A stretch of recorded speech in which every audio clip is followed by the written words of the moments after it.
Halo teman-teman, jumpa lagi di channel Denponopedia. Oke teman-teman, di kesempatan kali ini saya akan coba sedikit menjelaskan dan memberikan tutorial bagaimana caranya untuk setting APN SmartFriend di perangkat iPhone. Nah, sebelum kita masuk ke tutorialnya teman-teman, jangan lupa untuk menekan tombol subscribe terlebih dahulu agar channel ini bisa terus berkembang. Oke teman-teman, jadi untuk APN sendiri itu secara umum itu singkatan dari Access Point Name. Jadi memiliki fungsi untuk menyambungkan perangkat seluler atau perangkat HP kita, iPhone kita terhubung ke jaringan operator atau internet. Kemudian ada beberapa fungsi juga. Yang pertama itu memastikan perangkat kita atau iPhone itu terhubung ke jaringan operator secara optimal ya teman-teman ya. Kemudian APN juga seringkali bisa mempengaruhi yang namanya kecepatan internet teman-teman ya di sini. Apakah APN penting gitu ya? Ini ada sedikit bacaan juga kalau kita cari-cari di Google. Kemudian di sini ada juga apakah APN mempengaruhi kecepatan internet ya? APN pada perangkat Anda bisa mempengaruhi kualitas jaringan dalam berbagai situasi. Jadi memang APN itu bisa mempengaruhi kualitas ya, mungkin bisa mempercepat, bisa memperlambat. Makanya itu banyak sekali teman-teman di luar sana itu yang mereka mengedit atau mengcustom APN mereka sendiri agar mendapatkan kualitas jaringan sesuai yang diinginkan. Tapi pada dasarnya APN itu penting agar kita bisa terhubung ke internet, seperti itu teman-teman. Nah, untuk di perangkat iPhone sendiri untuk setting APN ya, APN SmartFriend pada kasus ini teman-teman bisa masuk ke pengaturan. Lalu teman-teman bisa pilih menu seluler.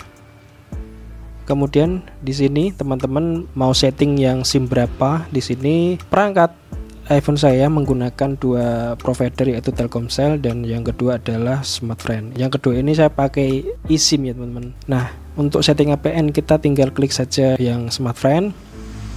Lalu di sini banyak sekali menu. Teman-teman mungkin tidak akan menemukan yang namanya APN. Lalu carinya di mana? Ada di menu ini teman-teman.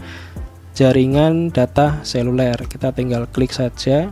Lalu di sini teman-teman akan menemukan banyak pilihan ya. Ada data seluler, pengaturan LTE optional, MMS, kemudian ada APN untuk hotspot pribadi atau tethering seperti itu teman-teman. Untuk SmartFriend itu defaultnya atau secara standarnya itu dia APN-nya adalah ini teman-teman ya. APN-nya SmartFriend 4G seperti itu. Kemudian nama penggunanya adalah SmartFriend, kata sandinya juga SmartFriend. Kemudian yang LTE optional ini itu juga sama, SmartFriend 4G, nama pengguna SmartFriend, kata sandi SmartFriend. Kemudian untuk MMS seperti ini teman-teman ya, APN-nya itu SmartFriend 4G, nama pengguna SmartFriend, kata sandinya SmartFriend, kemudian MMS SG seperti ini. Tapi untuk MMS sendiri ini sebenarnya nggak disetting juga nggak masalah, karena untuk sekarang ini layanan MMS itu sudah tidak digunakan lagi ya, karena untuk mengirim multimedia itu kita sudah tidak menggunakan layanan SMS tapi biasanya menggunakan mungkin sosmed atau WhatsApp seperti itu teman-teman ya.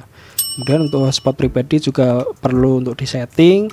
Misalnya teman-teman ingin membagikan jaringannya maka perlu disetting juga APN-nya seperti itu. Namanya sama, SmartFriend 4G, untuk nama pengguna dan sandi adalah SmartFriend. Tapi mungkin teman-teman kalau nggak tahu ya, misalnya itu sebenarnya cukup diketik saja nama APN-nya internet, kemudian nama pengguna dan kata sandi dikosongkan, itu sudah bisa terhubung ke internet seperti itu teman-teman. Karena itu memang settingan global ya, semua provider bisa disetting seperti itu.